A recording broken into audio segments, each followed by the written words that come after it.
If you work in quality control at a candy factory, you know strict safety regulations come with the job. It's why you partner with Grainger. Grainger helps you find the high-quality and compliant products your business needs to inspect, detect, and help correct issues. And the sweetest part is, everyone gets a product that's as safe to eat as it is delicious. Call 1-800-GRAINGER, click Grainger.com, or just stop by. Grainger, for the ones who get it done. Your warmer belly low. Welcome to lovely Las Vegas for Coast to Coast Hoops with myself, Craig Hoops Peterson, now part of the Beeson Family Podcast. We've got a great podcast for you. We're going to be joined in segment number 2 by Mike Randle. He does great work over at FTN Network and FTN Bets. We're going to be diving in with him about what we've all been seeing in college basketball these last few weeks. Few teams say he's bullish/bearish on. We're going to be taking a look at some home and road splits, how he analyzes trends with his handicapping, and on top of that, we're going to be diving in on the Monday card with him. And the final segment, going to get you guys picks and analysis on every game on the betting board for this college basketball Monday as we hit some bank shots. If you have a question, comment, segment idea, what have you for this podcast, you do have one of two ways we fire those in. First one is my Twitter/X timeline at GNN_D1. Keep in mind, letters EM, maybe does not matter, so as per usual, please resend these into the timeline. Other way, that's fine, an Apple Podcast review. If you rate this podcast 5 stars, it is very much appreciated. And then from there, you're able to fire in whatever you'd like to hear on this podcast via that 5-star review. Did not get in any Twitter/X questions today, but we had a great day of college basketball on Sunday, including the best ATS team in all of college basketball continuing those ways. So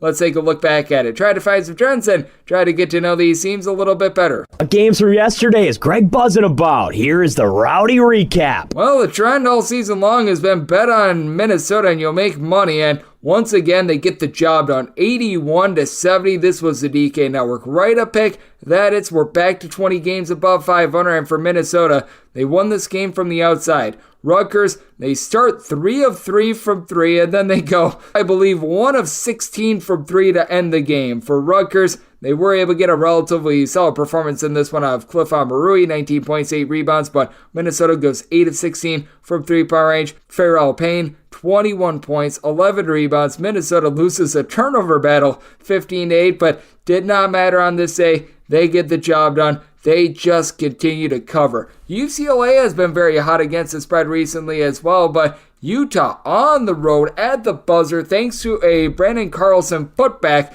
they get it done. This by a count of 70-69. As for Utah, they go 9 of 28 from 3-point range, and UCLA just 5 of 21 from distance. Yet, despite that, you're able to get over the total, and the big reason why is that both of these teams were relatively clean with regards to turnovers, just 5 for UCLA. You had 9 on the side of Utah, and Lezer Stefanovic, a former Utah standout, 19 points. He does go 8 of 9 at the free throw line, but just 1 of 8 from 3-point range, and Davion Smith, 17 points, 10 assists. Utah, they're able to get the job done, and this team, they continue to get the job done if you've been fading them. As Memphis, it has been rough for them. Memphis loses to SMU 106-79.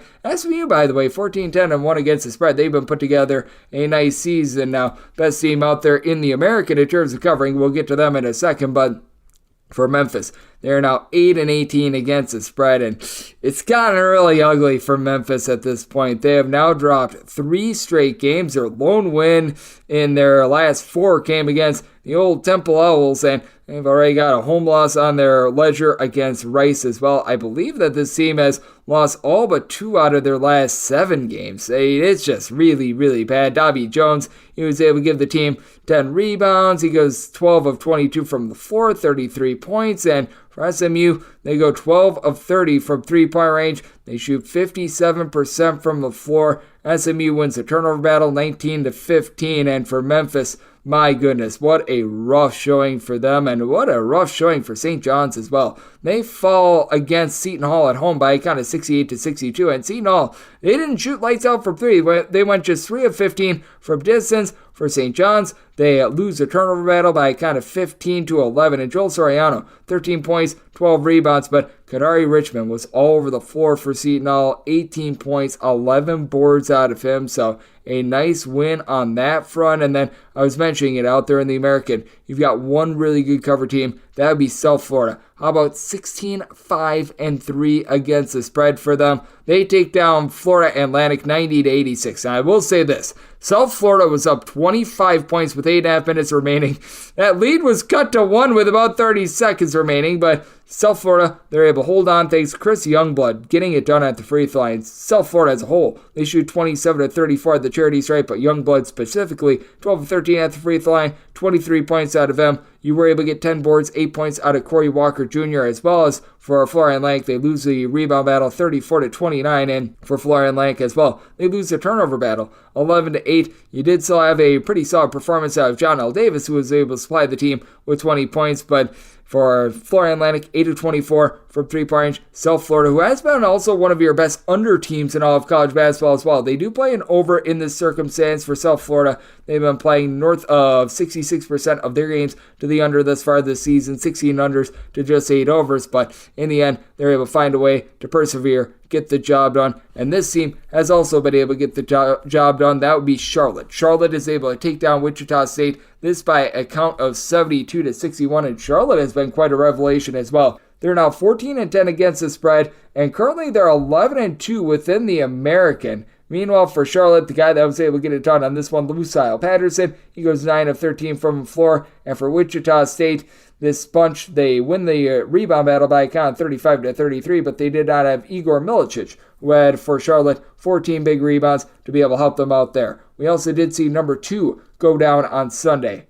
Ohio State, who has been a wreck against the spread, who has had just a tough time in general. They can their coach, and well, under Mr. Diebler, they get the job done 73-69, and it was, in my opinion, a little bit of a needed change. Jake Diebler, he is the brother of John Diebler, who was a standout for Ohio State way back in the day. Got this team to play at a very spirited effort, and for Purdue, they actually go 20 of 20 at the free throw line. Ohio State, they didn't quite match it, but they were still solid. 10 of 11 at the charity stripe. Ohio State was just cleaner on this day. They lose the rebound battle 36-23, but they do win the turnover battle 14-6 as Zach Edey, 22 points, 13 rebounds, 6 turnovers in this one though, and Bruce Thornton, 22 points, 3 assists, just 2 turnovers. So Ohio State finds a way to persevere, and they're able to get the job done. Also being able to get the job done, if you're looking out there in the Metro Atlantic, you've had some very fascinating teams on that front. The Niagara Purple Eagles,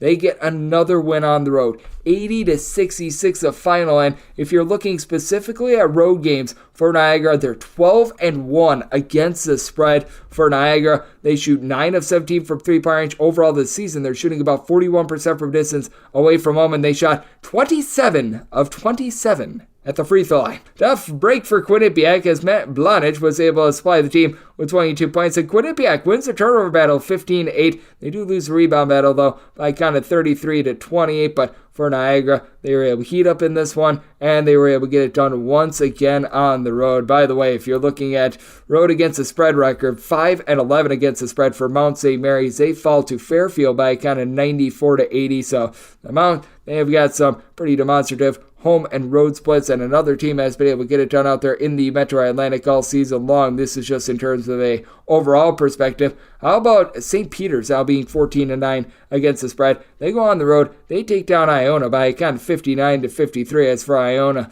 they allow St. Peter's to just go 18 of 41 from the floor, but St. Peter's 17 of 20 at the free throw line. St. Peter's, they had 17 turnovers and 18 made buckets, but Iona, they also had 14 turnovers in this game, and for Iona, they go just 10 of 63 from the floor. So St. Peter's, they find a way to be able to get it done. It's a good Missouri Valley action on Sunday as well. And out there in the Old Valley, you did see a very nice performance out of Drake. 95-72. They were able to take down Murray State. Murray State now just 11-15 against the spread. And for Drake, they were able to have Kevin Overton really be able to take over this game. He was able to go off for 23 points. He goes 5 of 8 from three-point range, while Tucker DeVries, 22 points for Drake. They win the turnover battle 11-8. They win the rebound battle 28-24. So they're able to continue their winning ways. And also being able to continue their winning ways. How about Northern Iowa? It's been an up and down season for them, but they are able to take down Bradley at home. This by count is 74-63. Northern Iowa pretty much a ticker-to-ticker winner in this one. As for Northern Iowa, they go 10 of 24 from three-point and 24 of 27 at the free throw line as well. And then one game out there in the SoCon as well. Chattanooga, they fell to Furman by a count of 82-65 as Furman. They've been a little bit hot and cold all season long, but they go 11 of 27 from three-point, 22 big points JP Pigs, and they also won the turnover battle 13-9 and won the rebound battle 40-33. And then also of note in this Sunday, you did see Northwestern go on the road. They take it to Indiana by a count of 76-72. It has been a flailing Indiana team, to say the least, and one that, well, they just have not been able to make you money. As for Indiana, they're now against the spread 11-13-1. Still not at the level of Michigan, who's now 7-19 against the spread, but for Northwestern, they're now 1-1 ever since the Tiberi injury. They were able to cover this spread as they go 8 of 23 from three-point range. And for Indiana, you did have Khalil Ware supply the team with 22 points, 16 rebounds, but Indiana loses the turnover battle 11-3. They lose the rebound battle 38-37, despite Ware pulling in there the 16 rebounds. And if you're looking at the landscape of college basketball right now, we have been noticing that home underdogs have been not having a good time of it. 42-62-2 against the spread. That is a 40.4% clip over the last 7 days. Unders are having a nice little surge as well. 165 unders to 158 overs in the last 7 days in college basketball. If you're looking at the entirety of the season, it still has been a pretty overwhelming season. Overs hitting at 51.2%, 2,243 overs, 2,135 unders, while home underdogs down to 48.8% for the season, 596, 20, and 20 against the spread. So that's what we're seeing in college basketball, and that's what we all got on Sunday. Now let's take a look at Monday. Let's take a look at how some of the trends are being used by our good friend Mike Randle. Teams are ascending/declining, and now he's utilizing home and road splits. We're having that chat with Mike Randle of FTN Network and FTN Bets next right here on Coast Coast Hoops with myself, Greg Hughes Peterson, now a part of the Houston Family Podcast.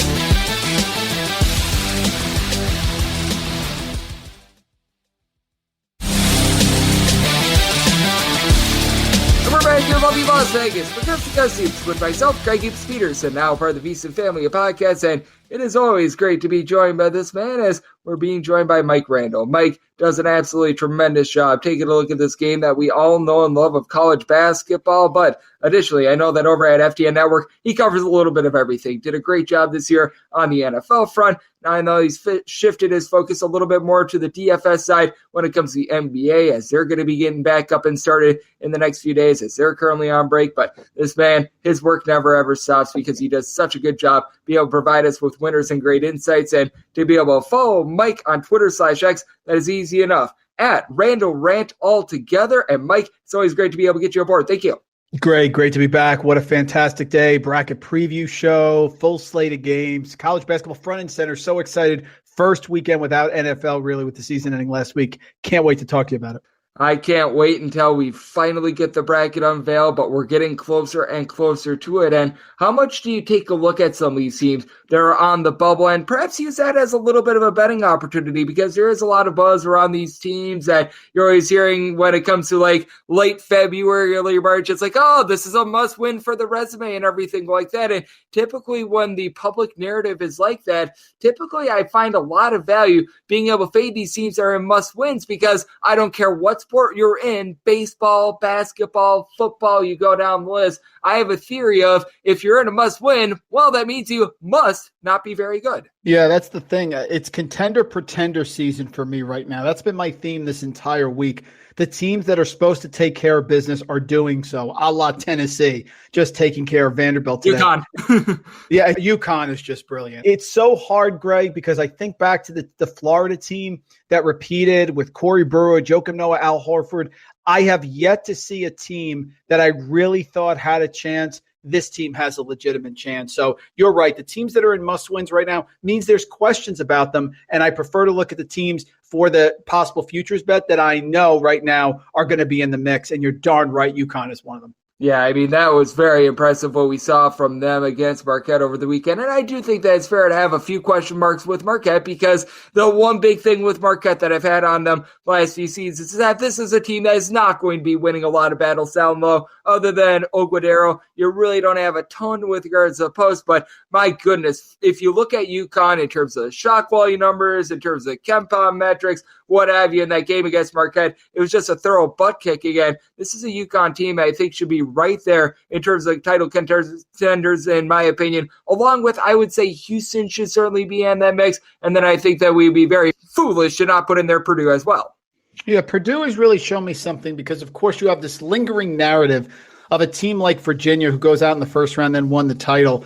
Purdue, those guards have grown up. They're now sophomores. Zach Edey does not foul. And the same with Houston, too. Gosh, see, people are going to say, well, Houston wins a lot of their games at home, on the road. Guys, you can't prepare for the type of defense that Houston brings. They are so good, Greg, at the little things. Kelvin Sampson, when they miss a shot inside, they reposition. Those little details are so hard to prepare for. So for the first time in a real long time, your top teams, Houston, Connecticut, Purdue, are really head and shoulders to me above everyone else. I know Arizona today got the 4th number 1 seed, but that's a tenuous hold for me there. Yep, absolutely. And with Arizona, it has been one of those teams I've had to gauge very differently at home rather than on the road, because if Arizona could play every one of their games in Tucson, yeah, they're one of the best teams in all of college basketball. They are absolutely prolific, but we've seen them on the road lose to Oregon State. We've seen them on the road lose to Stanford. A little bit of an outlier shooting performance there from Stanford, but still, you should not be allowing that to happen to you. And how much this time of year do you look at some of these teams that it feels like they're really just racking up a lot of their stats at home and then on the road giving you a little bit of a clunker of a performance? Yeah, it bothers me. And those are upset alert teams. We saw last year Arizona with Princeton. That's why a team like Iowa State, who I can't believe got a 3 seed today, so undervalued. They have won at Texas. They won at TCU. They have played well away from home here at Cincinnati as well. Those are about as impressive wins besides the big couple teams there that you're going to see, yet it really wasn't valued. So I really want to value teams that maybe have stumbled at home or maybe in the non-conference, but get wins on the road. It's going to matter. There's a difference here, and that's what you're seeing. I want to see these teams away from home. If they can get a couple key wins, it's really going to make me back them in March even more. Absolutely. As Mike Randle, who does tremendous work over at FTN Network, is joining me right here on Coast to Coast Hoops. And I do want to bring up this team as well, because it's been clunky for them recently. We did see Kansas over the weekend get the job done against Oklahoma. I stupidly had a right of pick of thinking that Kansas was going to lose back-to-back games. Shame on me for that. I should have just taken the under. And that's really the big thing with this Kansas team, because I do take a look at Kansas, and I actually really like what I'm seeing from this team defensively, but the offense, even in that win against Oklahoma, they only scored 67 points. What do you make out of this Jayhawks team? Another one of those teams that they do seem to play quite a bit different when they're at the Fog rather than when they are on the road. Yeah, they're on upset alert for me, Greg, when we get into the tournament here. I think they're a notch below. Hunter Dickinson can go in and out of games. I know he has really high ceiling, but he also can have a low floor. They rely a lot on McCullough. They don't have a deep bench. Now, that's been fine in the past when you had Kansas teams that have been elite and had players like Jalen Wilson, that sort of player. Kevin McCullough has to really become that level player. Bill Self's best coach in college basketball for my money, but I think they're a notch below. They're a little bit on upset alert here, and you've seen them be vulnerable. Loss away at UCF, lost to West Virginia, lost Iowa State, lost Kansas State. Those are bad losses here. Even Texas Tech, I know they didn't have McCullough for that one. I'm concerned about Kansas. I'm not saying they're going to go out early, but I highly doubt that I will find a path, regardless of the bracket, for the Jayhawks to make a Final Four this year. Yeah, I think that would be a big ask for them. And once again, when it comes to predicting matchups, it's all about what team you get paired up against. You go up against a team like from the MEAC or something like that, yeah, they should be able to get by there. But you get one of those big bomber, big majors that perhaps they have to play in the round of 32. You just never know what is going to happen there. And I do think that is so key when it comes to taking a look at futures right now, because as we know, there were a lot of people that they were locked in on football, and now we're about a week past the Super Bowl. And what would you recommend to people that are starting to take a look at the futures market? Because I do think that right now it's a very tricky time to be able to dive in, because I am a big believer in the old saying of matchups make fights. And I do feel like with the value that you get from betting futures right now, you honestly get a little bit more knowing the path a team needs to go through. Because the one thing that is so difficult about college basketball futures, unlike any other sport, is that you just have absolutely no idea who a team is going to play in the NCAA tournament. Yeah, that's true. Shameless plug here over at FTN, our models. We have conference futures as well for conference tournaments. So my suggestion would be look for value first in the conference tournaments. I think that's a huge advantage that people don't take a look at because they just start thinking the NCAA tournament and making a Final Four.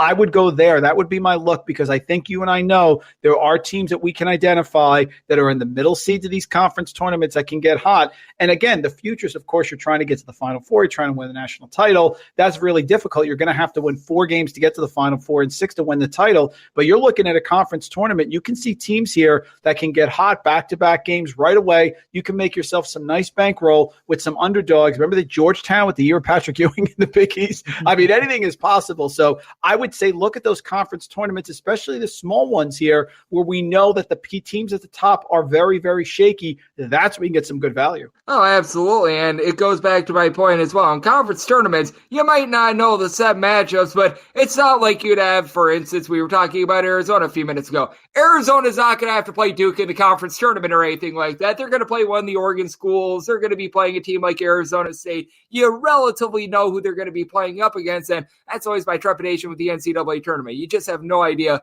what matchups you're going to get. The right matchups, it bodes very well for your futures. The wrong matchups, well, it can be a little bit difficult there. As Mike Randle, who does such tremendous work over at FTN Network, is joining me right here on Coast to Coast Hoops. And we're doing this ahead of the games that are going to be going on for Monday. And you know as well as I do, the Monday slate, it's a little bit bare. But I do think that we have a very interesting game that is going to be going on, because out there in the ACC, for the correct reasons, Duke and North Carolina being talked about a lot. They're the top 2 teams in the conference. I don't think that there's much question about that, but I'm very intrigued by this Virginia versus Virginia Tech game. We currently have no numbers as we're doing this, but how do you gauge this Virginia team, who does sort of come back to the theory that I was talking about before? Another one of those teams has been very good at home, but on the road, sans those wins that we've seen recently against Clemson and Florida State, they've been a little bit shaky, but perhaps those 2 wins might be exactly what they need to turn the corner as well.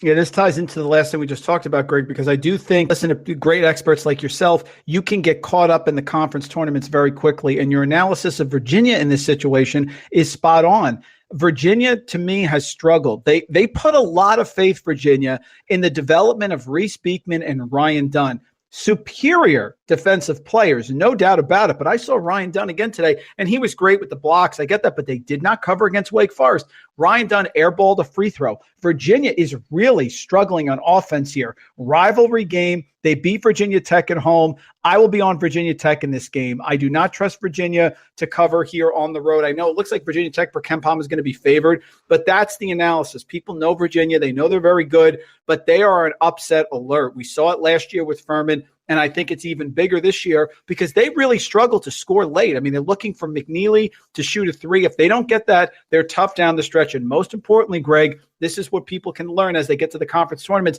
Boy, Virginia can't make free throws, huh? 1 of 11 from the free throw line against Wake Forest. That is a tough matchup for them. I don't like it. Goodness gracious. Greg Peters can shoot better at the free throw line than 1 out of 11 at the free throw line. Heck, I mean, the 2 of us, we can have a free throw shooting competition, and if we take 11 free throws between the 2 of us, I'm sure we could get at least 2 through the bucket. So that's not great, to say the least. And Mike, I do think that you bring up something very interesting as well. We're looking ahead, and like I said, as of right now, we don't have a line on this game, but you're thinking that Virginia Tech probably going to be in that pick'em spot, might be a 1 or 2 point favorite, might be a very, very thin underdog, but how much have you been taking a look at that angle this year that has been tried and true for many people? The unranked team at home being a very small favorite going up against the road ranked team, who they are a little bit of an underdog, because we've been noticing that these home unranked teams have been coming through on this line so much this season, and really the last few years, that has been a really good angle for a lot of people. Yeah, basically, when I start my handicapping, I'm going to start with the home unranked team. So I'm trying to build an argument, looking at the numbers and saying, do I think that the road team has enough here to cover in this spot? That's my default. And there are some times when you get there, this is not going to be one of them, but that is exactly the situation because there is so much parity, name, image, and likeness, older players, COVID year, however you want to attribute it, you're looking for teams. Can they really sustain and win on the road and cover? That is so rare, especially when you have that magic 5.5 number. I mean, in that situation, Greg, the ranked team can win, but doesn't necessarily have to cover. So sure, 1-2 points exactly, but I will tell you in my handicapping, I default to the home team, and I need to make a case that the visiting team can actually cover, even though they're ranked. Absolutely, and I do always encourage people with this as well, and I'm not sure if you co-sign on this or how you play it, but when it comes to a lot of trends like the unranked home team against the road team that is ranked and the home team being a very slight favorite, it's something that you absolutely don't want to ignore. I'm also not going to be someone that is going to blindly bet that as well, because we do see plenty of instances where you do see that ranked team go on the road, get the job done. Up until really this past season, Florida was always one of those teams that they found themselves a lot as an unranked team that'd be like a 1 to 2 point favorite against a ranked team, and they did not come through time and time again. So that was always one where it's like, I don't think that holds true for a lot of teams, but I think that you're doing yourself a massive disservice if you're not looking at these trends. And at the same time, I do think that you're doing yourself a bit of a disservice as well if you're doing absolutely nothing but betting trends and not doing the actual research in terms of that set matchup. No, the trends are the sprinkle on the Sunday. You can't just blindly bet them, but you have to be aware and know about them. So, for example, the other night, Minnesota, we all know, one of the best right now cover team in all of college basketball, 21-3. That doesn't mean, Greg, that because they're at Purdue, we're blindly betting them, but you look at the matchup, you look at where the weaknesses are, where the strengths, can they hang? That is the key. So that is the question, is can a team find a way to win on the road? Minnesota's been very good. They're 6-1 here against the spread on the road, but there have been some other teams that are very under the radar. Pittsburgh 6-1 on the road. So no, you don't blindly bet the trend, but you need to be aware of it, because if you go through your handicapping and you say, you know what, I really like in this spot TCU to bounce back. They have an advantage in the transition. And, oh, by the way, they're playing West Virginia early this week, and West Virginia's 0-6 on the road against the spread.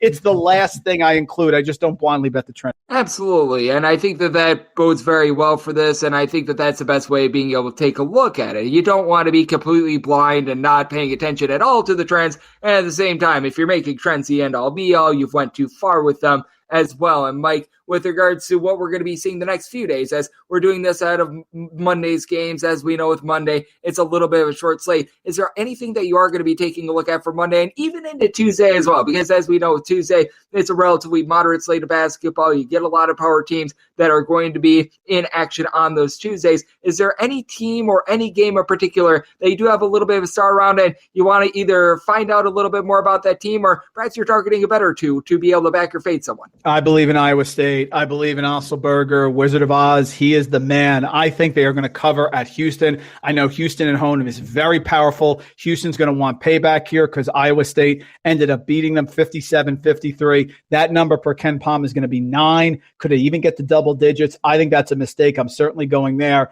And then we look on Tuesday as well. I don't like Creighton this year, Greg. I know their metrics are strong, but teams like Creighton, Alabama, Chattanooga that rely heavily on the three-pointer, there's just too much variance for me, and I'm targeting to fade them in neutral spots. Now, Creighton is home here against UConn. The metrics are going to keep this number low. I'm going to look to hit UConn depending on what the line is there, because I just think Creighton relies too much on the three-pointer, and you can beat them off the dribble. I really believe that. So those are some of the ones I'm looking at.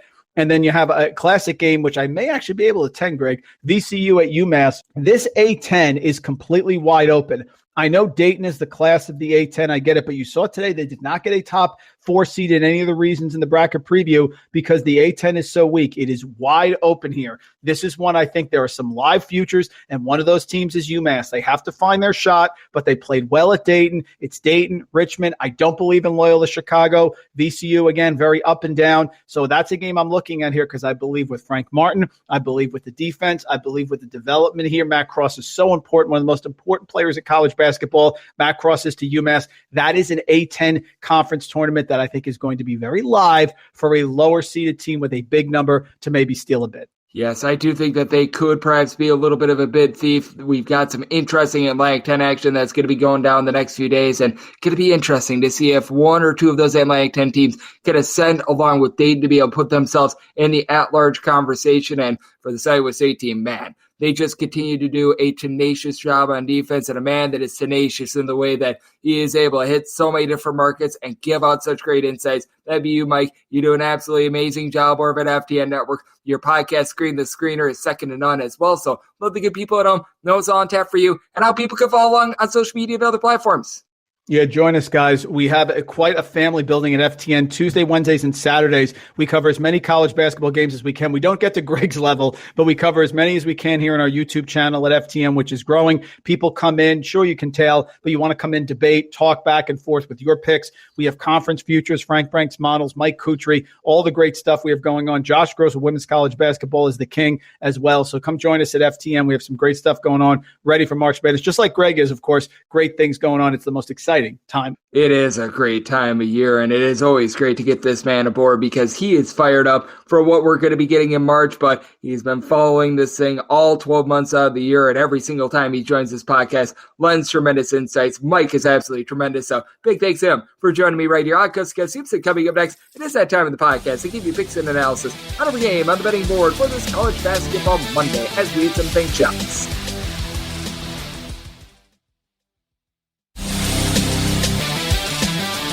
Back here in lovely Las Vegas for Coast to Coast Heaps with myself, Greg Heaps Peterson, now part of the VSiN family of podcasts. Always great to be joined by Mike Randle. He does such good work taking a look at this great game that we all know and love of college basketball. Every single time he joins the show, he lends such good insights and did so once again today. So big thanks to him for joining me in the last segment. Now it is that time of the podcast to give you picks and analysis on every game on the betting board for this college basketball Monday as we hit some bank shots. Most financial establishments close at a certain time, but not here. It is time for a side and total on every game on today's betting board bank shots. Do note that as per usual, any changes that are made to these plays will be listed up on my Twitter/X feed at @UDEN_D1, and we're going to be going in Las Vegas rotation order.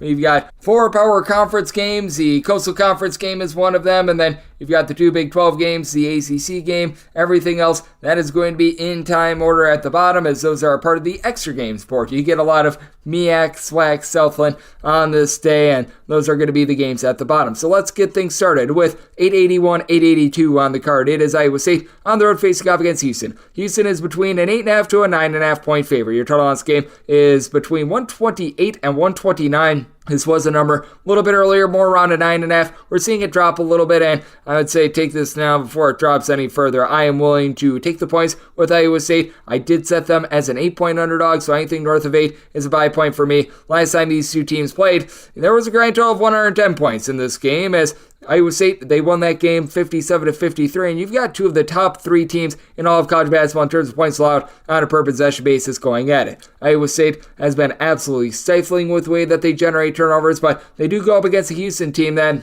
is one of the best in all of college basketball in the way that they don't turn the ball over. That's thanks to Jamal Shead. Shead is able to give you about 6 assists per contest, shoots about 34% from 3-point range while generating himself about 2.5 steals per game, and while Iowa State does have the advantage when it comes to being able to generate turnovers, it is clearly a Houston team that is going to have the leg up on the glass. Shawan Roberts going to be the best rebounder in this game, 9.7 boards per contest. Javier Francois has been able to give you about 5.5 rebounds, block and a half per contest as well. And LJ Cryer, he shoots it at a 38.5% clip from 3-point range. And while Iowa State, I don't think matches the firepower that Houston has from the outside, you still do have Milan Mimo Silovic, who's been able to shoot it well at about 38.5% from 3-point range, 12 points per contest. And for Iowa State, even though you don't have that one primary rebounder, this Houston team, they've got the size advantage. You have had this Iowa State team do a relatively solid job by collective of being able to just pull in some rebounds. Now they're getting Hassan Ward back to the fold as well after he was out due to injury, so that means that out of their top 7 scorers, 5 of them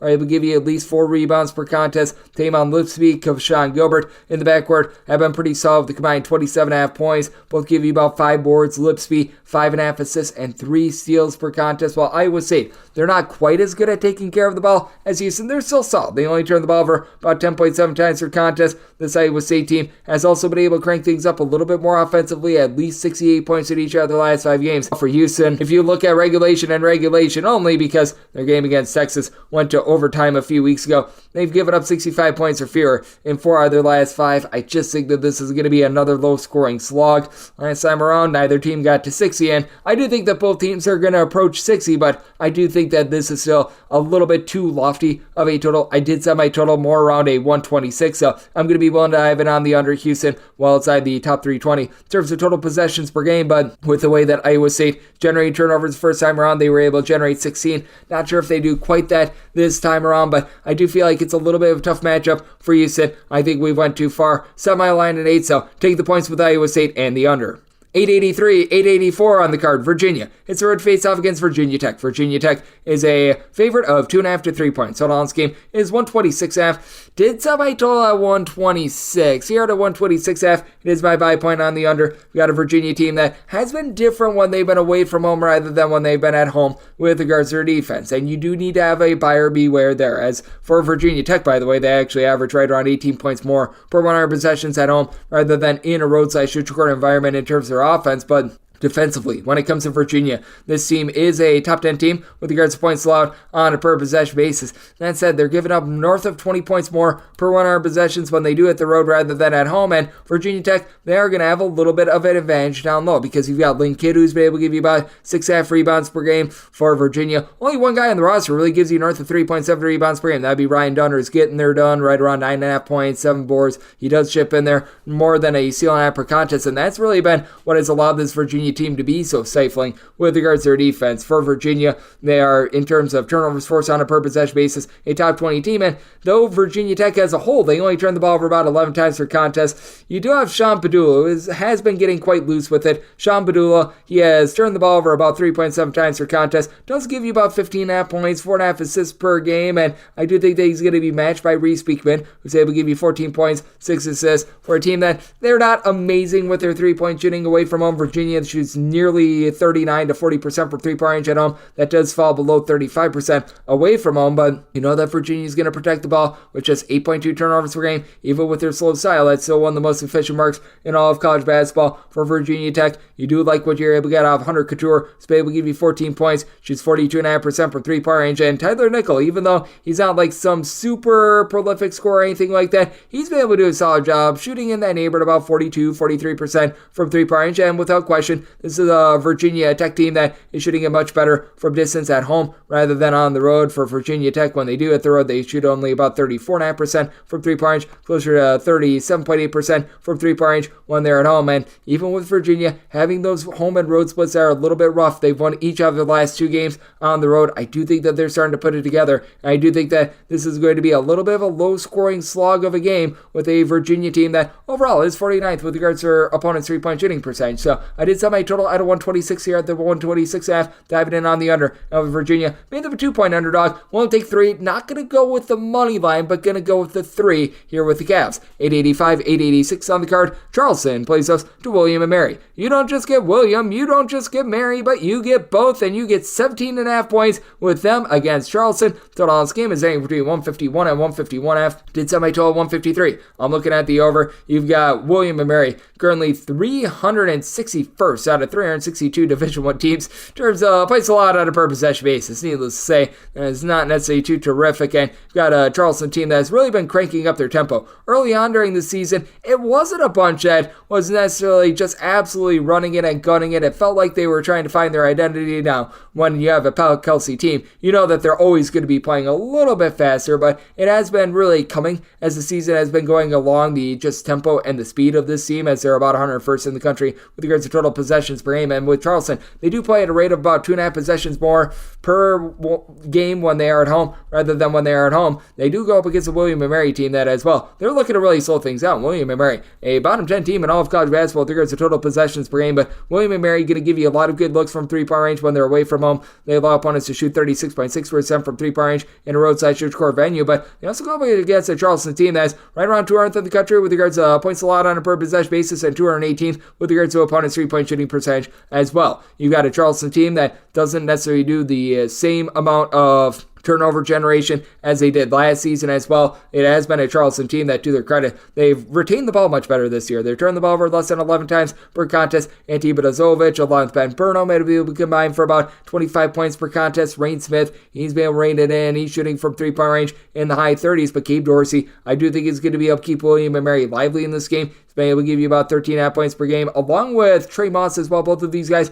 13.5 points per contest. Dorsey, the better 3-point shooter at 37.5%. And then you've got some nice versatility with Charlie Williams being able to give you about 2.5 assists, 7.5 points per contest. I like what you've been able to get in terms of the 7 boards and 12.5 points per game out of Chase Lowe as well. And this is a Charleston bunch that last season, they were a really good team in terms of generating second and third chances on the glass, and they're still relatively okay on the glass, 56th in the country with regards to their rebound rate. But I do think that William and Mary, even though they're going to lose that battle down low, they're going to be able to hold in there. They've actually got a positive rebound rate on the road. You've been able to get about 6 boards per contest out of Caleb Dorsey as well. I do think that that does keep William and Mary lively in this game. I do think that for William and Mary, an offense that has been scuffling recently, they have scored fewer than 65 points in 4 of their last 5 games. They're going to get it going after the last time they played against Charleston. That was an 84-83 nip and tuck game at Charleston. They're just giving up the points right now, 70 plus in 4 of their last 5 games, while they themselves have gotten to at least 74 in every one of them. So I do think that things get cranked up tempo, semi-total 153, looking at the over, and here at north of 15, going to be willing to take the points with William and Mary. This is the last game on the normal Las Vegas betting board before we hit the extra games. 887, 888, Texas. They are back to hosting Kansas State. Kansas State is an underdog of 8 to 8.5 points. Total on this game, going to be getting it anywhere between 140.5 and 141.5, and with Texas, I did set them as an 8.5 point favorite. This was an opener of 9. Now that we're getting down to 8, it's my max buy point that I'm willing to lay with Texas, but I'm going to be willing to lay it with Kansas State. They've been able to do a nice job of being able to flip their identity from a season ago. Season ago, it was a whole bunch of explosive guard play, and they were able to really light it up on offense. Well, this season, they are well outside the top 150 with regards to points scored on a per possession basis, relying upon Cam Carter and Ty Perry to really get things going in the backcourt. These two guys combined for about 3 steals, 7.5 assists, both give you about 15 points per game, but it's a Kansas State team that they only shoot about 30.5% from 3-point range, and they go up against a Texas unit that they have been a team that has been much better at home rather than on the road. You're noticing this with a lot of these Big 12 teams, but in terms of points allowed on a per possession basis,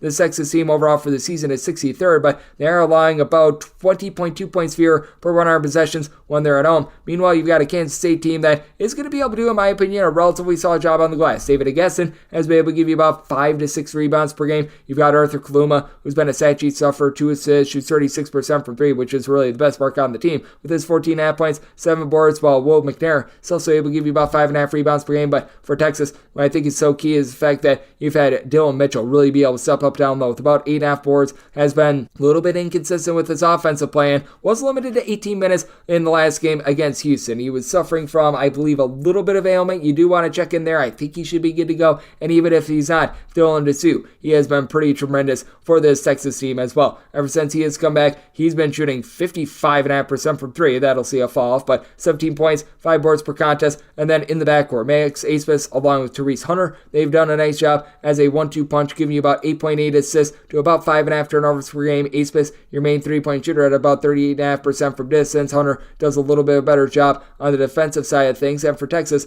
they have been a squad that's been okay at generating turnovers. Not great, not terrible, but with Kansas State's inability to take care of the ball, they're outside the top 310 in terms of turnovers on a per possession basis. That is going to allow Texas to be able to separate, get it done, and I do think that the totals went a little bit too high. Kansas State has been pretty rough with their offense, but they've been a top 50 team with regards to points allowed on a per possession basis. So this is a line that I did set at 8.5 and an 8. That is a maximum willing to lay with Texas, but willing to lay with Texas, and you're at a 141, 141.5. Looking at the under semi total at 140.5. Now we get to the extra games. The normal betting board picks are complete, but there are some extra games today, so we go into the bonus. 306, 633, 306, 634. Lafayette is playing against Colgate. Colgate is a 7 to a 7.5 point favorite. Your total on this game is 132, and with Colgate, I did make them an 8-point favorite. I'm going to be willing to lay this number. Colgate has really been able to do a nice job with regards to their defense. In terms of points allowed on a per possession basis, they are 33rd in all of college basketball. Now, they are giving up nearly 14 points more per 100 possessions when they leave home rather than when they are at home, but this Lafayette bunch did not have a single win against a Division I opponent in the non-conference portion of the season, and for Lafayette, even though they are 108th in the country in terms terms of points allowed on a per possession basis,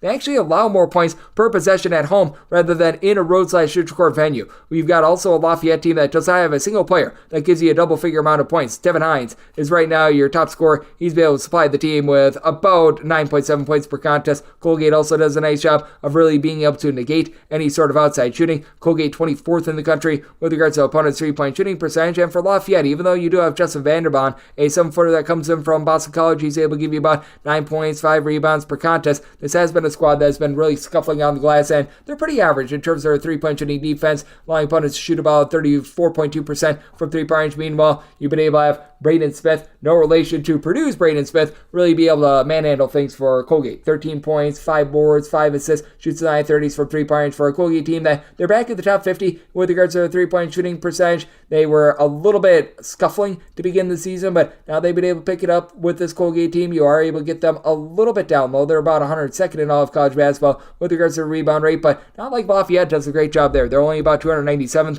in all of college basketball, so Keegan Records being able to give you about 6.5 boards, 7.5 points per contest. Ryan Moffitt being someone that can shoot 38.5% from three-point range. I think that this is a bad matchup for a Lafayette team that has really been able to put it together here in conference play, but for Lafayette, I do think that they're going to meet their match. Last time they played, Lafayette went on the road, won that game 69-64 on a day where Colgate shot just 5 of 17 from three-point range, and I do think that Colgate going to be able to get their revenge here. I did set Colgate as a favorite of 8 points. I'm going to be willing to lay the number, and did set my total 134. This Colgate team has been pretty stupendous with regards to their defense, but for Colgate, they've gotten past the 74-point plateau as well in 4 out of their last 5 games, and they're going up against a Lafayette team that has been scuffling a little bit more with their defense, giving up 79 plus in 2 out of their last 3 games. So look it over and look at a lay it here with Colgate. 306, 635, 306, 636. Southeast Louisiana is going to be playing us Lamar. Lamar is an underdog of 1.5 to 2 points. Tonight's game is 144.5, and it set Southeast Louisiana as a 2-point favorite. This open up at a pick'em here at the 1.5. It's a max I'm going to be willing to lay, but I'm going to be willing to lay. Southeast Louisiana has an innate ability to be able to really slow things down. They are well outside the top 275 with regards to their total possessions per game, going up against a bunch of Lamar that they are looking to push tempo. Lamar is a top 100 team with regards to total possessions per game, and Lamar has some very good balanced scoring on this team, as you've got Scary Terry Anderson, who's been leading the way with about 12.5 points per contest, but out of your top 4 scorers,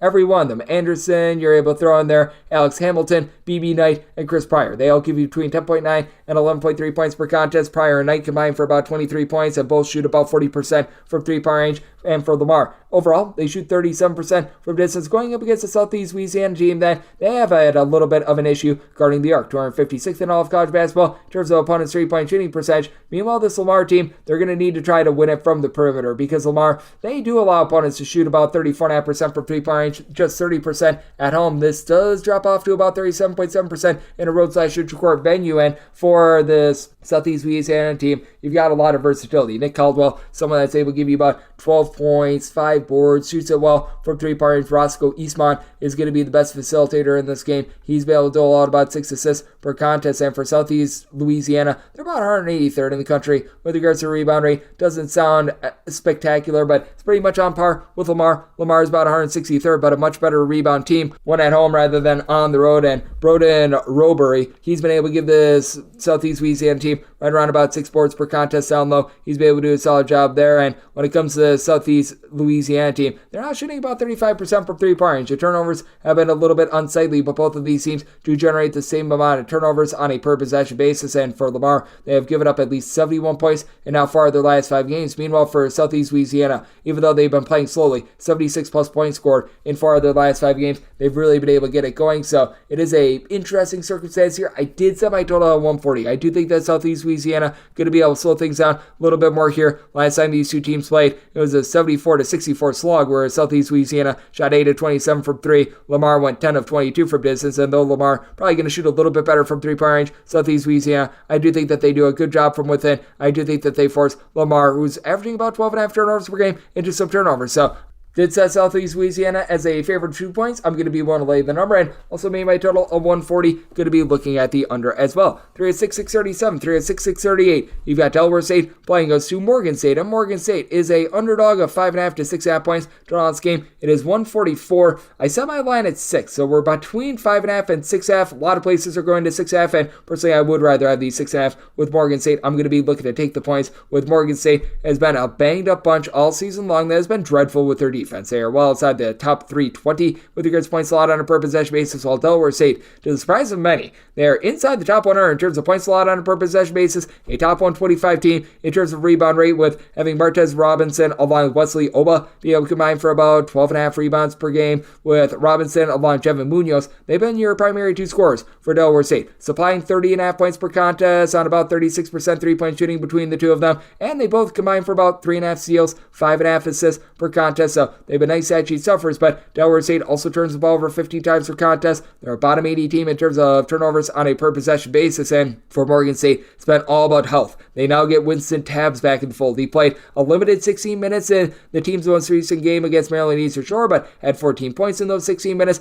looked very good. Overall, is shooting 37.5% from three-point range with 16 points per game this season. That's just absolutely massive because they've been without Miles Thompson for the longest of times. The transfer from St. Francis, Pennsylvania has been out for darn near the entirety of the season, but still have Cameron Hobbs, who's able to shoot about 37.5% from the outside, 10 points per contest. Will Thomas has been a nice gadget, do-it-all sort of player, 4.5 boards, 12.5 points per game, and for Delaware State, this bunch is going to be able to control things down low, but they do give it up from beyond the arc. At home, they allow opponents to shoot 38.3% from three-point range, a bottom 50 mark in all of college basketball. Morgan State, they're certainly going to be allowing their wide open looks as well. Morgan State, they are, in terms of opponents' three-point shooting percentage, 272nd in all of college basketball, so I do think that you're going to be able to get some solid points up on the board. I did semi-total as well at a 144. We saw an opener of 143.5, still seeing one or two straight 143.5. I'm going to be looking at the over in the spot. Morgan State, not quite as up-tempo as they have been in past years, but still a team that plays at a pretty brisk pace, and with regards to Delaware State, made them a 6-point favorite, so you're at 6.5, looking at the points,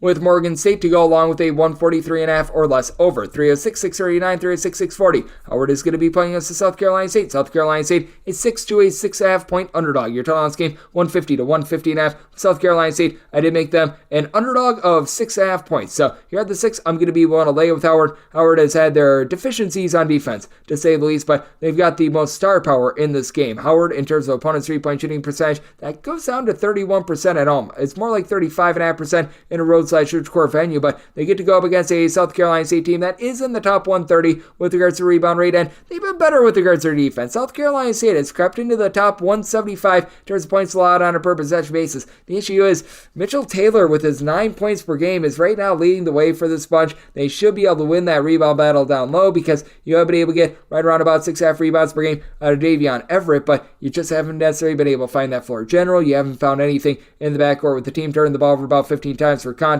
and for Howard, you've got yourself a very nice scorer in Bryce Harris, who's been able to give you about 16.5 points, 7 boards, shoots 43.5% from three-point range. Seth Towns, he was dealing with a little bit of ailment, but he's been able to come back. He's been able to give the team right around about 15 points, shoots 37% from three-point range as well. Howard needs to clean up their turnovers as well, about 15.3 turnovers per contest, but I do think that Howard going to be able to get things cranked up tempo a little bit more in this spot, and it's a Howard team that they're looking to play games that are in the high 70s, low 80s as their total possessions per game, about 82nd in all of college basketball. And strangely, South Carolina State, they are a team that they're looking to play even faster. They're about 63rd in the country with this regard, with South Carolina State being quite careless with the ball, just not having guys that are able to pop it from three-point range, and nobody is able to take over the game. Meanwhile, for Howard, you've been able to get about 14 points per contest out of Marcus Stockery. You've got a Howard team that in general has been able to do a solid job, but be able to lock down with regards to their defense at home. Away from home, it's a little bit of a different scenario, but 71 points of fear surrender in 3 of their last 4 games, going up against the South Carolina State team that, to their credit, they've been able to get to at least 70 points in 3 of their last 4 games.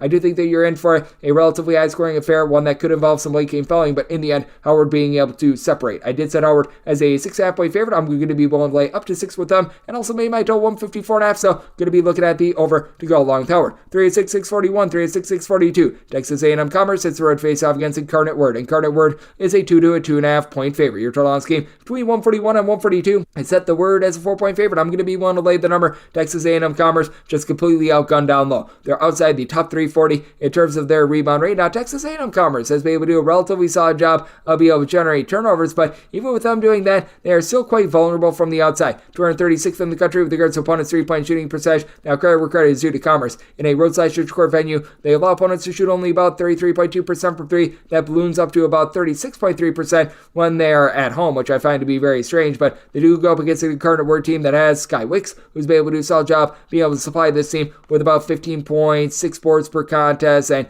you've also got someone in Joshua Morgan who's able to shoot about 38% from three-point range for Texas A&M Commerce. You just don't have those guys. They're able to go bombs away from three-point range. Jerome Brewer's been able to give you about 13 to 14 points per contest, and he's been able to do a good job along Kalen Williams of being able to team up and be able to generate some turnovers. In terms of turnovers force on a per possession basis, this is a Commerce bunch that they are within the top 110 in all of college basketball. It does fall off a little bit when they are on the road, though, and for Incarnate, where the 15.5 turnovers per game, that is a little bit unsightly, but first time these two teams met, you had Commerce win by 2 possessions because they went 9 of 20 from three-point range, while Incarnate Word shot below 30% from three-point range. I do think that we're going to see that flip a little bit here. Incarnate Word also probably going to be allowing quite a few looks from three-point range themselves. Incarnate Word 296 in all of college basketball in terms of opponents' three-point shooting percentage, but that goes to 37% on the road, more like 33% when they are at home. And with Texas A&M Commerce really just not having a lot of size down low, and in this Incarnate Word team getting Alex Anderson back to fold for double figures, I do think that Incarnate Word going to be able to take control of this game. I did set them as a 4-point favorite. I'm going to be willing to lay the number, and last time these two teams played, you got about 136 points up on the board. I do think that there's going to be a lot of sloppy possessions in this one. Both of these teams have a little bit of a tough time taking care of the ball and just being able to make shots in general, so going to be looking at the under, and I'm willing to lay up to 3.5 with Incarnate Word. 306-643, 306-644. It is Nicholls on the road against New Orleans. New Orleans is a home underdog of a point. Total on this game is 149.5. So Nicholls is a 2-point favorite. I'm going to be willing to lay the number. Now, the good news for New Orleans is after he missed a game a little bit earlier on last week, Jordan Johnson is back at the fold. That's your top scorer. 21.5 points, 4 assists on 37% three-point shooting thus far this season. But for Nicholls, you've got the big two. You've got Jamal West along with Deontay Smith combining for 30 points, 14 rebounds, about 5.5 assists per game. Now, for Nicholls, this is a bunch that they leave quite a bit of something to be desired on defense. They are no longer a team that generates a bunch of turnovers or outside the top 175 in terms of turnovers forced on a per possession basis, but Nicholls has been pretty good being able to guard the perimeter, especially away from home. Away from home, they're a top 125 team in opponent's three-point shooting percentage at 32.7%, and for New Orleans, they're pretty ghastly in terms of like every single facet of defense. New Orleans 299th in the country in terms of opponent's three-point shooting percentage, outside the top 300 in terms of points allowed on a per possession basis. And other than Javon Vincent, who stands just 6'4", he's been able to give the team right around about 5.5 to 6 rebounds per game. You don't really have anyone that's able to hit the glass for this team. As a matter of fact, for New Orleans, they're 331st in the country with regards to rebound rate. Not that this Nicholls team has been really amazing on the glass at 311th, but they still do have a little bit of an advantage there. It's a New Orleans team that has cleaned up the turnovers a little bit. They only turned the ball over about 12 times per contest, so that's been helpful. But for this New Orleans bunch, they've just been getting absolutely pasted on defense, giving up 80-plus points in 3 of their last 5 games, going up against a Nicholls team that they've actually been looking to slow things down a little bit more. 67 points or fewer in each of their last 3 games. They have scored 73 or fewer in each of their last 4 contests, but they've done a better job on defense, giving up 75 or fewer in each of their last 5 games. But New Orleans, since they came onto the betting board in the 2018-19 season, they've actually been the best over team in all of college basketball. I do think that things get cranked up tempo a little bit more. I do think that there's a possibility they get some late game fouls in this game as well, so I did set my total at a 150. I'm going to be looking at the over. I do think that Nicholls takes hold of this game, set them as a 2-point favorite, so I'm going to lay it with Nicholls and the over. 306-645, 306-646. Texas A&M Corpus Christi plays us to Northwestern St. Northwestern St is an underdog of 10.5 points. Total on this game is 139.5. With Northwestern St, I did set them as an underdog of 12.5 points. I'm going to be looking to lay it with Texas A&M Corpus Christi. Corpus Christi is actually your second best cover team in all of college basketball. They are covering well north of 70% of their games, and it's very simple as to why. Rebounding and turnovers. They're a top 75 team in terms of turnovers forced on a per possession basis. They're a top 80 team with regards to their rebound rate, and if you look at that, that results in them, in terms of points allowed on a per possession basis, being 61st in all of college basketball. They go up against a Northwestern St team that they've been able to upgrade a little bit with regards to just their overall play. Cliff Davis, he's been able to give you about 12.5 points, shooting about 40% from three-point range, but Northwestern St still leaving a lot to be desired on defense. Honestly, the perimeter defense is in the top 175 in terms of opponent's three-point shooting percentage, but even with that, 322nd in all of college basketball in terms of points allowed on a per possession basis, giving up 16.6 points more per 100 possessions when they're in a roadside score venue rather than at home. And for Northwestern State, this is a bottom 100 team with regards to rebound rate. They've got Dwayne Posey, who comes in from the SWAC, give you 4.3 rebounds per game, and that's their leader in rebounds. While they only shoot about 31.9% from 3, and what makes it all the worse for this team is among their top 8 scorers, this involves a few players that are currently injured, by the way, the only guy that is shooting above 30% from 3 3 is the aforementioned Davis. So I do think that Corpus Christi going to do a nice job of being able to guard the perimeter. Last time Corpus Christi played against Northwestern St, they got the job done 79-68, even though Corpus Christi only shoots about 29.5% from three-point range. I do think that they'll have some success here. I don't think that they'll duplicate the 9 of 19 three-point shooting that they had the last time around, but I do think that they'll duplicate the fact that they were able to win the battle on the glass last time around. You've got Dane Prim, who's really been able to give you some nice production at 17.6 boards last time around. Overall for the season, has been able to supply the team with about 8.6 boards, and is currently shooting about 40% from three-point range for the former Northwestern State standout from a season ago. So this is a circumstance where did set my line at 12.5. I'm going to be willing to lay it, and I think we're just too low with regards to this total, just with the way the Northwestern State has been giving up points, even though Texas A&M Corpus Christi has been quite good to the under. Did set my total at a 140.5. Looking over and looking to lay it with Corpus Christi. 306-647, 306-648. Maryland Eastern Shore is going to be playing us to Coppin State. Coppin State is an underdog of 6 to 6.5 points. Totals between 126 and 127. Did set the Shore as a 6-point favorite. So here at 6.5, I'm going to be willing to take the points with Coppin State. Coppin State is in the bottom 3 nationally with regards to points scored on a per possession basis, but they get a big addition back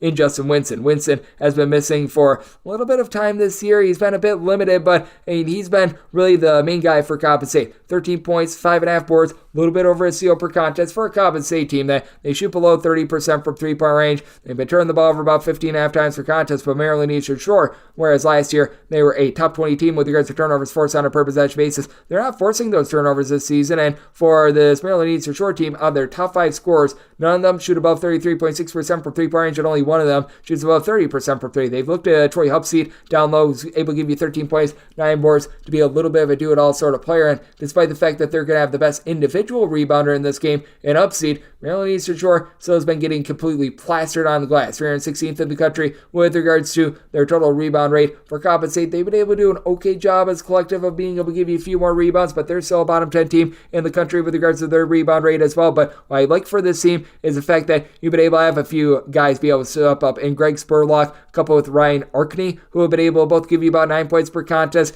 Neither of these guys really shoot it well from three, other than Malik Battle, who's been in and out of the fold all season long. You really don't have that with this bunch, but for Coppin State, they're going to do a relatively okay job, in my opinion, with regards to their perimeter defense. This Coppin State team, in terms of opponents' three-point shooting percentage, they're clocking in about 160th in all of college basketball. Meanwhile, you've got a Maryland Eastern Shore team that they do allow you to be able to knife the ball inside. They don't allow you to be able to attempt too many threes at home. They're allowing opponents to shoot just 28.4% from distance. So I do think that this is going to be a bogged down slog in which we're going to really not be seeing a lot of points in this one. I did set my total at 125. As a result, both of these teams have been ghastly in terms of their offense. Both of these teams in the bottom 20 in terms of points scored on a per possession basis. So I'm going to be looking to go under in this spot. Both Maryland Eastern Shore could only make them a 6-point favorite as well. Going to be willing to take the north of 6 here with Coppin State along with the under. 306, 649, 306, 650. Alabama A&M is going to be playing us to Arkansas Pine Bluff. Pine Bluff is an underdog of 3 to 3.5 points. 155 is your total. Did set my total 154. Looking at the under, Arkansas Pine Bluff still bottom 10 team in all of college basketball in terms of both three-point shooting percentage, and in terms of their three-point shooting defense, it has been relatively rough for them as well. Though I will say for Arkansas Pine Bluff, when they've been away from home, this bunch has actually been able to do a much better job of being able to guard the arc. Arkansas Pine Bluff is allowing opponents in a roadside-neutral court venue to shoot just 30.4% from three-point range, so that does give you a little bit of encouragement. And with Arkansas Pine Bluff, as a result, I did make them the favorite. I'm going to be looking at them outright on the money line. They go up against an Alabama A&M team that's not going to be able to take advantage of the kryptonite of theirs, and that Arkansas Pine Bluff is in the bottom 30 nationally with regards to the rebound rate. They don't really have anyone other than Ishmael Platt that's able to hit the glass, but for Alabama A&M, they don't have a single guy that gives you north of 5 rebounds per game. They have been able to get Cam Tucker back in the fold. Tucker's done a nice job, give you 4 assists, double-figure amount of points, and Dalen Smith, he has been tremendous for the team. He's supplying the team with about 14 points per contest, but Lorenzo Dewani is giving you 4 rebounds per game. Right now, he is leading the way, and for Alabama A&M, they are 330th in the country with regards to opponents' three-point shooting percentage, and for Arkansas Pine Bluff, you've got a big 3 with this team as Joe French, along with Rashad Williams, throw in there Kylan Milton. All 3 of these guys have been able to combine for about 50 points per contest, and all 3 of them shoot at least 36.5% from three-point range. Pine Bluff is a top 75 team in the country with regards to three-point shooting percentage. Now, for Pine Bluff, they do turn the ball over about 13.5 times per contest, and for Alabama A&M,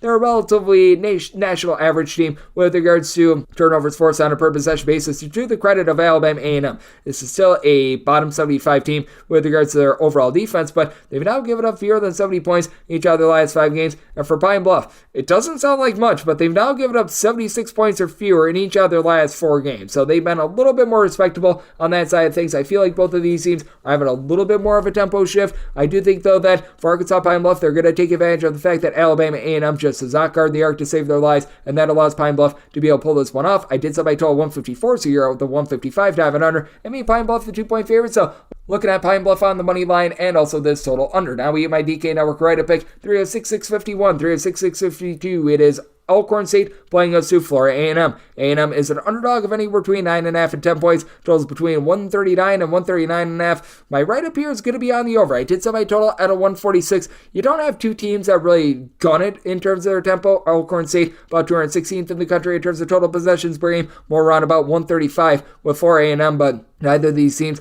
close out on the glass. Alcorn State is about 290th in the country in terms of a percentage of opponent shots that do result in an offensive rebound. And for Florida A&M, this team is allowing opponents to grab 30.9% of their missed shots as an offensive rebound when they do hit the road as well. And for Florida A&M, if you look at the raw numbers of them being 352nd in the country in terms of points scored on a per possession basis, that would give you trepidation, but Jalen Spear has been very much able to transform this team. Spear is giving you 17.5 points, 3.5 boards, 4.5 assists per contest, was missing the first 10 games of the season. First 10 games of the year, Florida A&M, without him, scoring 80.5 points per 100 possessions. With him, 98.2 points per 100 possessions. So an upgrade of about 17.7 points per 100 possessions. And heck, the last time these two teams played, granted both teams shot nearly 40% from three-point range, that was a 76-67 game in which Alcorn State was able to pull off. And you might be thinking that the three-point shooting percentage might have a little bit of a fall-off. Well, both of these teams have been two of the worst in terms of guarding the arc all season long. Alcorn State 360th in the country in terms of home three-point shooting percentage defense, allowing opponents to shoot 41.6% from distance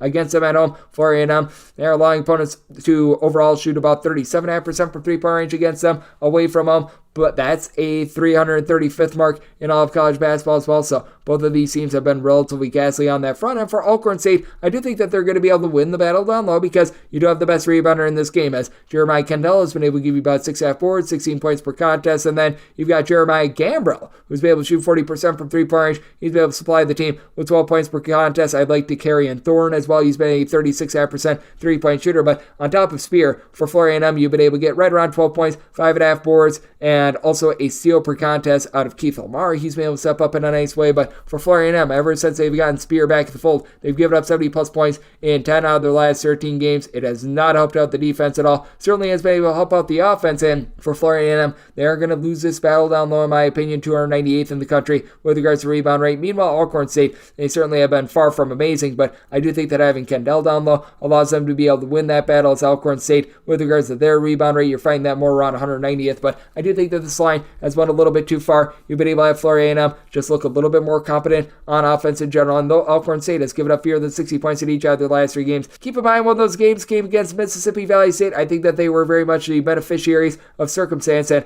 I do think that both of these teams are going to play much like they did the first time around when you were able to get north of 140 points on the board. So my DK Network right up pick is going to be on the over. Set my total 146, and with Alcorn State made them a 8-point favorite. So here at the 9.5 and 10, looking at the Rattlers of Florida A&M, 306-653, 306-654. You've got Jackson State playing against Bethune Cookman, and Bethune Cookman is finding themselves as 5.5-point underdogs. So on this game between 147.5 and 148 with Bethune Cookman. I did set them as an underdog of 6 points. So here at the 5.5, it's a maximum one to lay, but I'm going to be willing to lay. Fluster has come off of Jackson State a little bit. They had that nice win against Missouri to begin the season. Come to find out, Missouri sinks, but God Evans is going to be the best player in this game. 18 points, 3 assists, shoots about 39.5% from 3, and then you've been able to get 41.5% three-point shooting with 12.5 points, 6 boards per contest out of Jordan O'Neal as well. For Bethune Cookman, this team is going to get absolutely plastered on the glass, as they really don't have anyone that's able to give you north of about 5.5 rebounds per game, as main guy's been Reggie Ward to be able to give you about 5 boards per contest. As a result, Bethune Cookman 302nd in the country with regards to rebound rate. Meanwhile, you've got Zeke Cook down low for Jackson State, who has been able to give you about 6 to 7 rebounds per game. Jackson State, not saying that they're amazing on the glass or anything like that, but they're within the top 275 with regards to their rebound rate. The big thing thing for Bethune Cookman is, can they generate turnovers? You've got a trio of guys in the backcourt in Deshaun Dyson, along with Zion Harmon. Throw in there as well Jacoby Heady, that they've been able to do a nice job pulling together for about 5.3 steals per contest. Heady's the only of these three guys, though, that shoots about 31.5% for three. Heady, 15.5 points on 34.5% three-point shooting. Meanwhile, Harmon and Dyson, they combine for about 28.5 points per game. I will say this, you have a Damani McIntyre who doesn't give you any scoring whatsoever, 3.1 points per contest, but just chuck in there about 2.5 steals per game as well. But for Bethune Cookman, even though they generate a bunch of turnovers, they also give the ball away. They are giving the ball away about 14.5 times per contest, and this is a Bethune Cookman team that they're going to allow you a lot of wide open looks from three-point range as well. Bethune Cookman, about 279th in all of college basketball. In terms of opponents' three-point shooting percentage for Jackson State, it's relatively rough, but they're a little bit better with this regard at home. Opponents shoot just 22.6% from three-point range against them. Certainly takes a drop off when they're away from home, but I do think that Jackson State going to do a solid job taking control of this game, especially down low. So I did set my number at a 6. I'm going to be willing to lay the 5.5, and did set my total at 150. Bethune Cookman has been playing at a top 75 rate in terms of total possessions per game, and to their credit, they've gotten past the 79-point barrier in 3 out of their last 5 games, going up against a Jackson State team that we have been seeing their defense crumble a little bit as well, giving up north of 69 points in 4 of their last 6 games, while they themselves scored at least 75 in each of their last 3. So looking at the over, and I'm going to be willing to lay it with Jackson State, 3-6-6-55, 3-6-6-56. You've got Prairie View, they're playing against Grambling. Grambling is an underdog of a point to a point and a half. Total on this game is 138. So Prairie View is a 3.5 point favorite. I'm going to be willing to lay the number. Prairie View is a top 15 team in all of college basketball in terms of turnovers forced on a per possession basis, going up against Grambling team that is looking to hang their head on defense, and Grambling has the advantage on low. Prairie View, a bottom 5 team in the country in terms of their rebound rate, even though you have been able to get a little bit more this season out of Brian Miles, who's been able to give you about 8.5 rebounds per game. Meanwhile, it's Antoine Burnett along Jonathan Aku on the flip side for Grambling, who have been able to combine for about 10 rebounds per contest, and I do like what you're able to get Trey Michael Morton. He's been having a little bit of a rough season thus far, but has really been able to step up recently. 9+ points in 4 of the last 5 games, and he's had a combined 8 steals in the last 3 games as well. This for a Grambling team that's currently about 312th in the country in terms of points allowed on a per possession basis, and for Grambling, the defensive numbers overall for the season are still a bit rough. They're at about 212th in the country in terms of points allowed on a per possession basis, but you just look at what this team has been able to do in conference, and it has been quite remarkable. This Grambling bunch has not allowed north of 70 points really in the entirety of this month, and if you want to date it back a little bit further, if you take a look ever since SWAC play has began, they have not allowed a single team to be able to get past the 70-point plateau other than the just super-duper up-tempo Arkansas Pine Bluff bunch at the end of January. So they've given up north of 70 points once in their last 10 games. I do think, though, that for Grambling, them shooting just 31.5% from 3 and them turning the ball over 13 times per contest, that's going to play right into the hands of a Prairie View team that, despite the fact that they're a top 75 team in terms of total possessions per game, they haven't generated a lot of offense. They have scored fewer than 72 points in now 4 out of their last 6 games. I do think that Grambling is going to get their slow, grimy style. They win the battle down low, but I do think that Prairie View going to wrestle the ball away with Charles Smith IV, Javante Hawkins, being able to combine for about 20.5 points per contest. Smith has been able to shoot 38% from three-point range, but all in all, Prairie View, they shoot about 30.7% from the outside, but I do think the Prairie View going to be able to utilize those turnovers, be able to get the job done against a light-shooting Grambling team, so even when Grambling is able to break that pressure, they still aren't necessarily going to be able to get a bucket out of it. I did set my total as a result at a 137.5, diving in on the unders as the total is currently at 138, and willing to lay up to 3 here with Prairie View. 3-6-6-57, 3-6-6-58. You've got Texas Southern playing goes to Southern. Southern is in a pick'em game / they're as high as a 1.5 point underdog. Total on this game, it is 138, and with Southern, I did set them as an underdog of 2 points. I'm going to be looking at Texas Southern. For Southern, they are currently dealing with a injury to Tayron Joseph. That is their top scorer. He has been out since the 3rd of February, and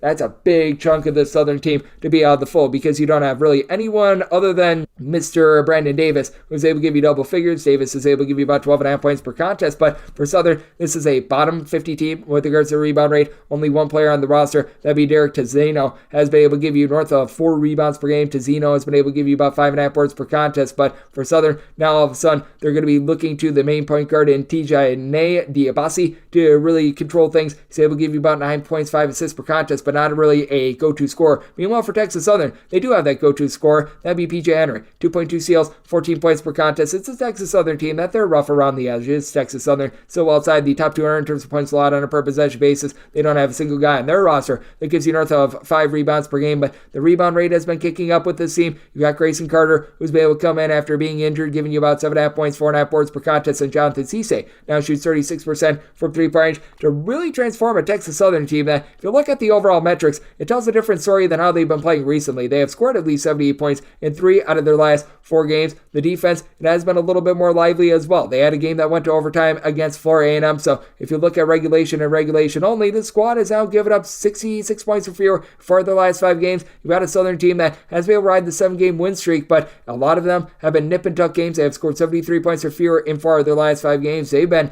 a team that's really been hanging their hat on defense as well. So even though both of these teams have been getting gashed defensively all season long, I do think that this is going to be a lower scoring slog with their current form. So I did set my total 136, diving in on the under of Texas Southern. Made them the 2-point favorite with Southern currently being down their top scorer. So going to be willing to take Texas Southern in the spot and the under. 306, 659, 306, 660. You've got Alabama State playing us in Mississippi Valley State. The Delta Devils are an underdog of 15 to 15.5 points. Total on this game, you're finding it anywhere between 128.5 and 129. Where do you want to start with Mississippi Valley State? Because they're dead last in the country in terms of points scored on a per possession basis, and they're dead last in the country in terms of points allowed on a per possession basis. And actually, the separation in terms of both points scored and points allowed on a per possession basis to the next worst team is actually closer on offense than defense. On defense, they're giving up more than 2 full points more per 100 possessions than the next worst defense in the country. As for Mississippi Valley State, at the very least, you've got Raekwon Brown. He's able to give you 18 points, 6 boards, shoots 31% from 3, but Mississippi Valley State shoots 27.5% from distance. There's 16.5 turnovers a game in terms of turnovers on a per possession basis.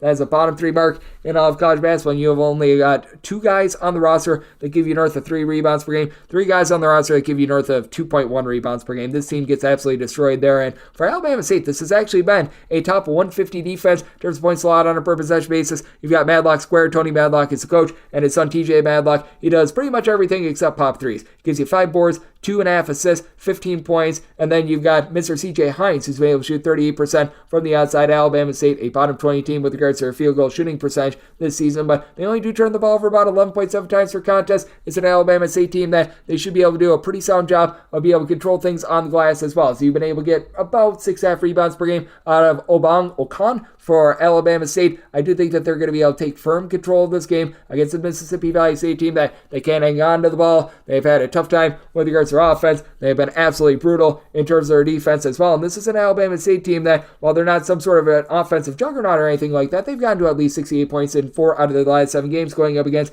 a Mississippi Valley State team that's now given up 77 plus in 4 of their last 5 games. Don't have a lot of confidence in Mississippi Valley State scoring, but I have confidence that they allow a bunch of points, which is why I did set my total at 129 or the 128.5. Looking over and willing to lay up to 17 with Alabama State. Made them a 17-point favorite, and we wrap things up with 306, 661, 306, 662. Norfolk State plays us to NC Central. NC Central is an underdog of 6 points, and on this game it's 135 with Norfolk State. Made them a 6.5-point favorite. I'm going to be willing to lay the number down for Norfolk State. This team is well outside the top 225 with regards to rebound rate, but not as if they're going up against some NC Central team that's absolutely going to destroy them on the glass. That's NC Central 282nd in all of college basketball with regards to their rebound rate. Now, I will say this about the NC Central backcourt. It is a very fearsome one, and you've got one of the best names in all of college basketball, and Boy King, who's been able to give you double figures. He's done a nice job of being able to contribute to the unit as he's joined alongside Fred Cleveland, along with also Jadarius Harris, who have combined for 31 points per contest. Cleveland gives you about 5 assists per game. Cleveland and King combined for 3 steals, and Harris and Cleveland, they both shoot about 36% from 3 for an NC Central team that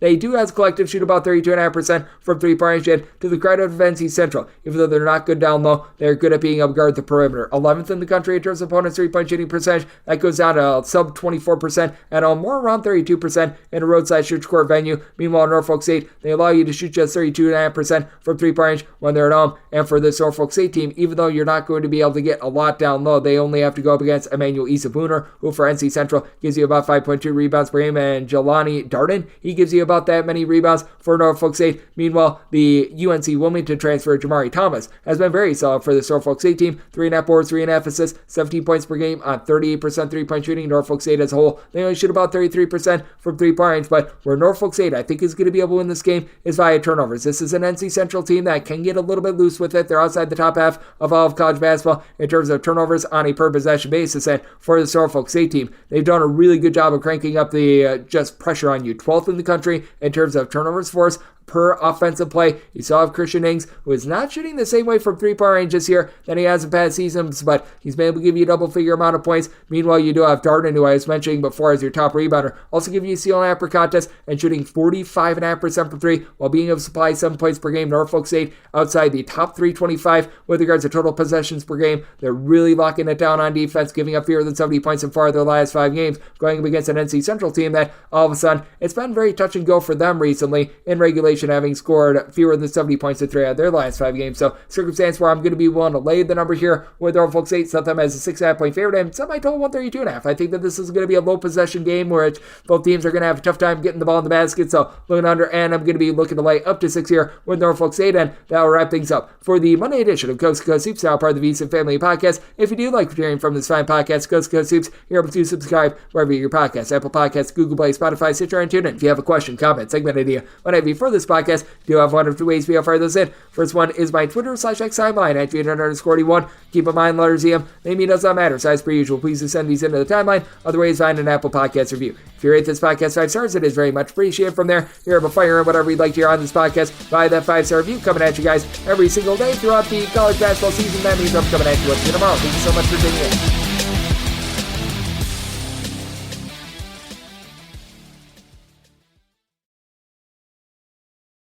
If your job at a healthcare facility includes disinfecting against viruses, you know prevention is the best medicine, and maintaining healthy spaces starts with a healthy cleaning routine. Grainger's world-class supply chain helps ensure you have the quality products you need when you need them, from disinfectants and cleaning supplies to personal protective equipment, so you can help deliver a clean bill of health. Call 1-800-GRAINGER, click Grainger.com, or just stop by. Grainger, for the ones who get it done.